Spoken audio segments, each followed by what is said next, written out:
pour dire qu'a priori, tous les scientifiques seraient d'accord pour dire ça c'est bien, ça c'est pas bien.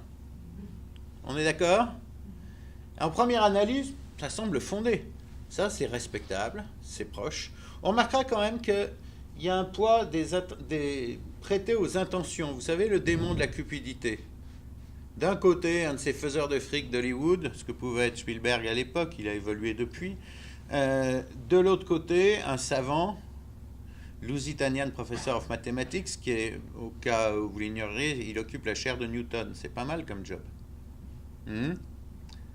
Qui fait ça d'une façon tout à fait désintéressée. Donc, quand les intentions sont pures, la démarche ne peut être que pure, alors que chacun sait qu'en dehors du monde sacré de la science, ce sont des impératifs de marchandisation, etc., qui motivent les journalistes. Bon, personnellement, je n'ai jamais rencontré en 20 ans de carrière un journaliste qui ait fait ce métier pour faire gagner de l'argent à une entreprise de presse. Mais puisqu'on me le dit souvent, c'est que ça doit exister.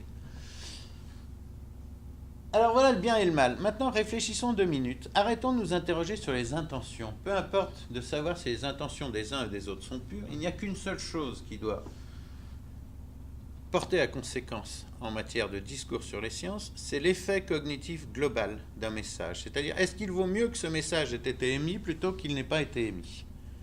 Quel a été, tout à fait en fin de compte, son effet sur les connaissances générales?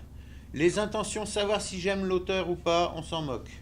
Savoir si j'estime l'auteur ou pas, on s'en moque. La seule question qui porte, c'est le bilan à la fin. Le bilan épistémique, le bilan sur les connaissances. Alors voyons un peu ce bilan, essayons de l'évaluer. Stephen Hawking, c'est certainement un livre remarquable. Est-ce que certains d'entre vous ont essayé de le lire? Oui. Lisez. Et vous êtes arrivé au bout? Pardon? Vous êtes arrivé au bout? Oui, mais c'est incompréhensible, c'est très mal fait, c'est un très mauvais livre. Il l'aurait écrit d'ailleurs. J'étais à l'époque rédacteur en chef d'une agence de presse scientifique. Et on me payait pour lire des trucs compliqués. Et j'avais un sacré entraînement en matière de lire des trucs compliqués. Eh bien, ce livre de vulgarisation, j'ai essayé 3 fois de le lire. À la 3e fois, j'ai dû avouer mon échec. Vous savez, c'est comme le PAL, ça commence bien, mais ça finit mal. Le premier chapitre est très amusant. Le second chapitre est plutôt agréable. Puis à partir du 3e chapitre, on comprend qu'on est vraiment un taré. Bon. Ce livre, c'est hautement célébré, a ultérieurement été décrit comme The World Most Unread Bestseller. Quel a été son effet sur les connaissances globales? Quelle a été sa responsabilité? Son principal effet, on peut le supposer, a été de convaincre plusieurs dizaines de millions de personnes, dont pour beaucoup c'était la première fois, elles en avaient tellement entendu parler à la radio, à la télévision, c'était la première fois qu'elles essayaient d'acheter un livre de vulgarisation, de les convaincre que la science était vraiment trop compliquée pour elles et qu'elle ferait mieux de laisser tomber. Il semble que son bilan, ça a été ça.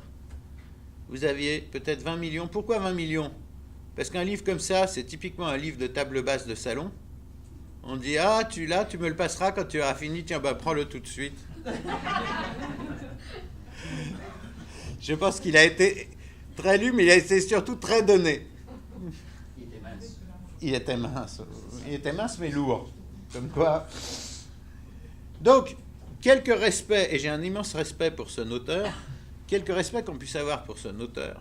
On peut imaginer, on peut faire l'hypothèse que peut-être qu'en fin de compte, ce livre célébré a été un véritable désastre pour la diffusion des connaissances scientifiques au public. Maintenant, prenons l'autre.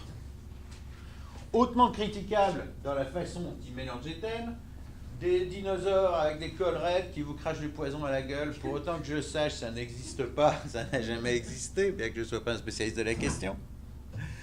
L'espèce de mélange ignoble que fait le gars entre l'hypothèse Gaïa, la théorie du chaos, pour en arriver à la conclusion que quoi que vous fassiez, ça se retournera contre vous, c'est d'un point de vue conceptuel assez désarmant.